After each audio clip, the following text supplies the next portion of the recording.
Hi అండి, welcome to my channel. ఈరోజు వీడియోలో 2025 సంవత్సరంలో ఫిబ్రవరి నెలలో అనగా మాఘమాసంలో సంకటహర చతుర్థి ఏ రోజున వచ్చింది, ఈ రోజున వినాయకుడిని ఏ నామంతో పూజించాలి, పీఠం పేరేంటి, ఇంకా చంద్రోదయ సమయం ఏంటి, ఈ రోజున పూజ ఏ సమయానికి చేసుకోవాలి, ముడుపు ఏ సమయానికి కట్టుకోవాలి, ఇంకా కొత్తగా ప్రారంభించే వాళ్ళు వ్రతాన్ని ఈ నెల ప్రారంభించవచ్చా అనే విషయాలు నేను ఈ వీడియోలో తెలియజేస్తాండి. మానవులను కష్టాల నుండి గట్టెక్కించే వ్రతమే సంకటహర చతుర్థి వ్రతం అండి. ప్రతి నెల కృష్ణపక్షం చతుర్థి నాడు ఈ సంకటహర చతుర్థి వ్రతం అయితే చేసుకుంటాము. ఒకవేళ సంకటహర చతుర్థి మంగళవారం రోజున వస్తే దాన్ని అంగారక సంకటహర చతుర్థి అంటామండి. ఇలా రావడం చాలా విశేషమైనది. గణపతికి అత్యంత ప్రీతిపాత్రమైన తిథుల్లో ప్రధానమైనది చవితి తిథి అండి. అయితే ఈ 2025 సంవత్సరంలో ఫిబ్రవరి నెలలో అనగా మాఘమాసంలో ఈ సంకటహర చతుర్థి ఏ రోజున వచ్చిందో నేను ఇప్పుడైతే తెలియజేస్తాండి. అంటే చవితి తిథి ప్రారంభం ఎప్పుడు స్టార్ట్ అయిందో చెప్తాను. ముందుగా చవితి తిథి ప్రారంభం వచ్చి 2025 సంవత్సరం ఫిబ్రవరి 15 రోజున అంటే నైట్ 11:52 అంటే ఒక 8 మినిట్స్ అయితే ఆ రోజు 16వ తారీఖు అయితే వచ్చేసిద్దండి. ప్రారంభమయ్యి ఫిబ్రవరి 17వ తేదీన నైటు 2:16 అంటే తెల్లవారుజామున 2:16 వరకు మనకి ఈ చతుర్థి తిథి అయితే ఉంటుందండి.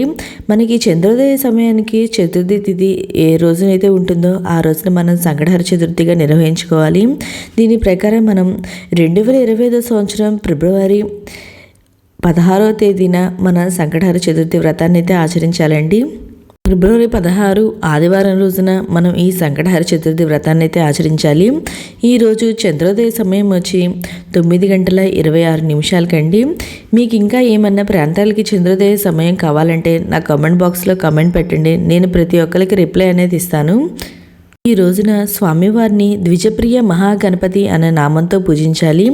పీఠం పేరు వచ్చి సామాన్య దేవపీఠం. కొత్తగా ప్రారంభించే వాళ్ళు ఈ వ్రతాన్ని ఈ నెల ప్రారంభించవచ్చండి.